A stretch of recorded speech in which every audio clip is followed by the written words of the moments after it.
राम राम किसान भाइयों। आज अपन चर्चा करने वाले हैं मटर की खेती के बारे में। आज अपन अपने ही खेत के ऊपर खड़े हुए हैं और हमने 0.7 हेक्टर में मटर लगा रखा है अपने इस खेत के अंदर। बाकी और भी बहुत सारे खेत हैं, अभी आपको हम दिखाएंगे।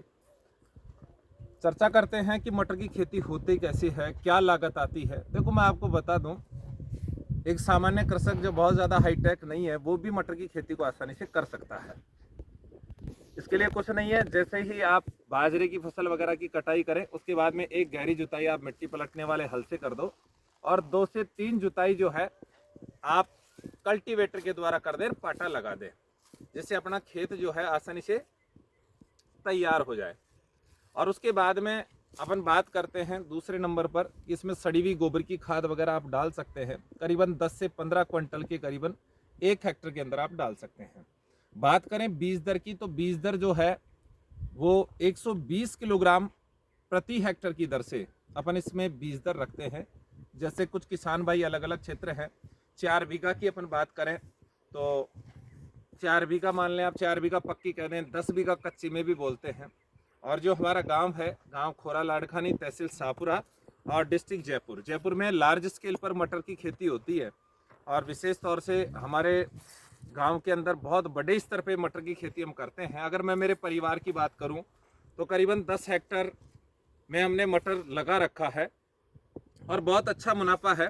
ये आप देख रहे हैं जिस खेत में मैं खड़ा हूं, इसके अंदर हमने अंकुर कंपनी का ये मटर लगाया था और इसके अंदर 0.4 हेक्टर में हमने थोड़ी अगेती बुआई की। अगेती बुआई इसलिए की क्योंकि थोड़ा सा मुनाफा अच्छा मिल जाता है। तो 0.4 हेक्टर के अंदर हमने ये मटर बोया और जिससे थोड़ा सा पाला वगैरह भी कई बार गिर जाता है तो काफ़ी फसल को नुकसान हो जाता है। 0.4 हेक्टर के अंदर करीबन 45 क्विंटल हम मटर बेच चुके हैं और 25 रुपये किलो से लेकर के 28-29 रुपये किलो के हिसाब से हम मटर जो हमने मंडी में बेचा है। अभी इसकी दूसरी तुड़ाई करेंगे तो दूसरी तुड़ाई में भी करीबन अभी 35 क्विंटल के करीबन माल इसमें निकलेगा। और हमारे जो दूसरे खेत हैं जिनमें हमने बाद में बुआई की है, करीबन 6 से 7 नवंबर की जो है बुआई है, ये आप देख सकते हैं बिल्कुल ग्रीन है। अभी इसमें पानी लग रहा है और फलियां आ रही हैं, फूल आ रहे हैं। तो थोड़ा सा अगेती बुआई करके और अपन अच्छा मुनाफा हम कमा सकते हैं।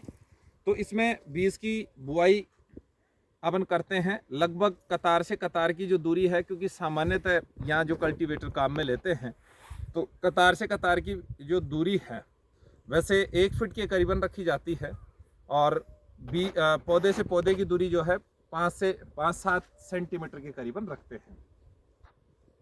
और बुआई करने के बाद में करीबन 2.5 महीने यानी 65-70 दिन के करीबन की जो अवधि हो जाती है, उस समय इसमें फसल की जो पहली तुड़ाई यानी फलियों की जो पहली तुड़ाई है वो प्रारंभ हो जाती है। अब जो दूसरी तुड़ाई हम इसमें करेंगे और दूसरे जो आप खेत देख रहे हैं इनमें अच्छा पुष्पन और फलन हो रहा है। और कई बार इसमें थोड़ा सा एक ही समस्या है, इसमें पाले की समस्या रहती है। तो पाला पड़ने की संभावना हो उस समय मेरे किसान भाई आप जगह जगह पर के जो है गड्ढे खोद करके और उसके अंदर आप धुआं करने का प्रबंध आप कर सकते हैं। या आप व्यापारिक एस्ट्रोसोफोर आपके आसपास मिल जाए तो आप 0.1% उसका स्प्रे कर सकते हैं।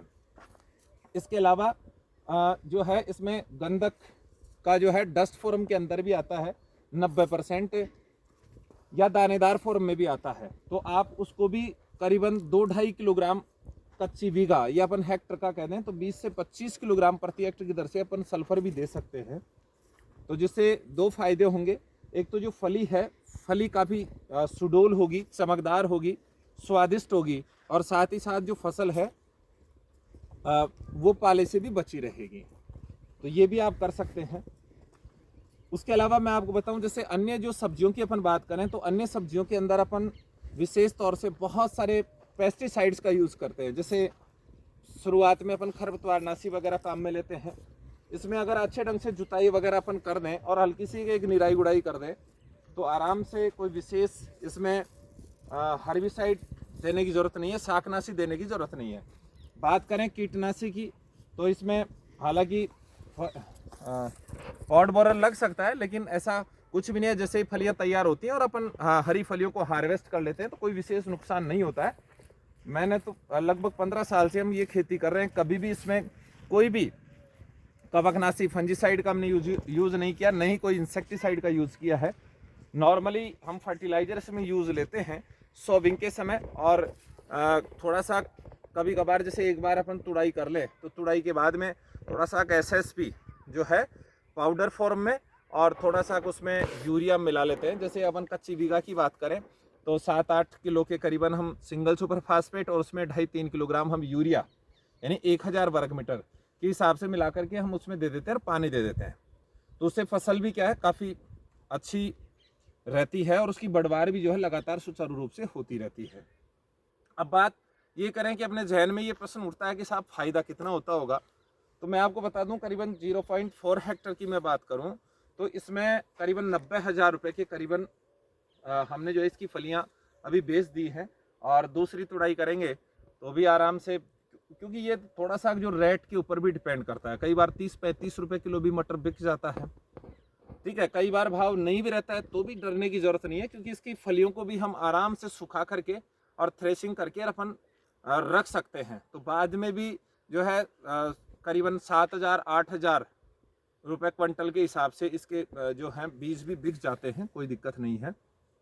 और दोबारा जो है रीसॉविंग में भी अपन काम में ले सकते हैं, क्योंकि ये सेल्फ पॉलिनेटेड है तो बार बार खरीदने की भी ज़रूरत नहीं है कि अपने कोई विशेष भाई हाइब्रिड जैसे अपन बाजरा वगैरह लाए उसकी तरह बार बार इसमें खरीद करके लाने की ज़रूरत नहीं है। तो ये काफ़ी सारी छोटी छोटी बातें हैं कि लागत भी कम, विशेष कुछ तकनीकी की आवश्यकता नहीं, थोड़ा सा पाले से अपने को बचाव करना है तो हल्की सिंचाई करें, धुआं करें, व्यापारिक एस्ट्रोसो4 का प्रयोग करें, या आप दानेदार या डस्ट फॉर्म में जो एस्ट्रोसो4 ये जो सल्फर है, गंधक का चूर्ण है, उसका आप उपयोग कर सकते हैं। और जो घर वाले लोगों को भी जो है थोड़ा सा रोजगार मिलता रहेगा, क्योंकि थोड़ा थोड़ा अपन जहाँ जहाँ फलियाँ जो पक जाएंगी वैसे वैसे अपन उनकी क्या करते रहेंगे, तुड़ाई करते रहेंगे और अच्छा मुनाफा अपन कमाते रहेंगे। तो बहुत ही शानदार ये फसल है, स्वास्थ्यवर्धक भी है, प्रोटीन का अच्छा स्रोत है, तो आपको अच्छा न्यूट्रिएंट्स भी मिलेगा। और घर के अंदर आप जो है इनकी फलियों को सुखा करके बाद में भी सब्जी के रूप में आप काम में ले सकते हैं। या आजकल तो देखो प्रचलन है फ्रोजन मटर का भी, यानी आप इसकी जो हरी फलियां हैं उनको आप छील करके और फिर बाद में आप कोल्ड स्टोरेज वगैरह में या आपके पास बड़ा फ्रीज वगैरह है उसमें पॉलीथीन में अच्छे से पैक करके आप रख दीजिए और लंबे समय तक आप उसको काम में ले सकते हैं। तो अच्छे ढंग से आप इसकी प्रोसेसिंग भी कर सकते हैं और अच्छा मुनाफा भी कमा सकते हैं। तो किसान भाइयों, अगर आपको मेरी ये जानकारी अच्छी लगी हो तो आप वीडियो को लाइक भी करें और ज़्यादा से ज़्यादा इस वीडियो को आप शेयर करें। इसी प्रकार की रोचक जानकारी प्राप्त करने के लिए हमारी YouTube चैनल से आप बने रहें। और भी किसी प्रकार की विशेष जानकारी चाहिए तो आप मेरे मोबाइल नंबर पर कांटेक्ट कर सकते हैं 9929277071। विशेष पानी की इसमें आवश्यकता नहीं है, क्योंकि राजस्थान क्षेत्र की बात करें तो पानी का बहुत अभाव है। तो अपन जो है स्प्रिंकलर मेथड से यानी फव्वारा सिंचाई विधि से अपन इसमें पानी दे सकते हैं। बहुत ज़्यादा पानी देने की आवश्यकता नहीं है और लगभग हर प्रकार की मिट्टी के अंदर जो है ये फसल हो जाती है, लेकिन बलुई दोमट मृदा जो है इसके लिए बहुत ही अच्छी रहती है। तो किसान भाई लगा करके देखें, अपने स्वास्थ्य को भी अच्छा रखें, क्योंकि ये पेस्टिसाइड मुक्त एक तरीके से खेती अपन घर पे कर सकते हैं, ऑर्गेनिक अपन कर सकते हैं, ऑर्गेनिक उत्पाद है। क्योंकि अन्य सब्जियों की अपन बात करें जैसे मिर्च की, टमाटर की, उसमें अंधाधुंध मात्रा में अपन जहर का इस्तेमाल करते हैं। तो इस जहर के इस्तेमाल को भी रोकना है। और ख़ास विशेष लाभ जो दोस्तों वो ये है कि आप इस मटर की जो है फलियों की बेचने के बाद में भी जो इसका पौधा जो रह जाता है, इस पौधे को आप ग्रीन मैन्योर, हरी खाद के रूप में भी काम में ले सकते हैं। जैसे आपने फलियों की तुड़ाई कर दी और तुड़ाई करने के पश्चात ये पौधा जब हरी अवस्था में रहता है उसी समय आप इसको रोटावेटर या जो हैरो है उसके द्वारा हल्की सिंचाई करके और आप मिट्टी में अच्छे से मिला दें और एक सिंचाई कर दें, जिससे बहुत अच्छी हरी खाद बनेगी और मृदा में जीवांश पदार्थ की मात्रा बढ़ेगी। जो लाभदायक जीवाणु हैं उनकी संख्या में बढ़ोतरी होगी, तो मिट्टी का उपजाऊपन अच्छा होगा, तो आगामी फसल भी जो है बहुत ही शानदार होगी। तो इसी प्रकार की रोचक जानकारी प्राप्त करने के लिए बने रहें आपके अपने YouTube channel. Thank you so much. मिलते हैं अगले वीडियो में इसी प्रकार की रोचक जानकारी के साथ। तब तक के लिए विदा लेते हैं। जय हिंद, जय भारत, जय जवान, जय किसान।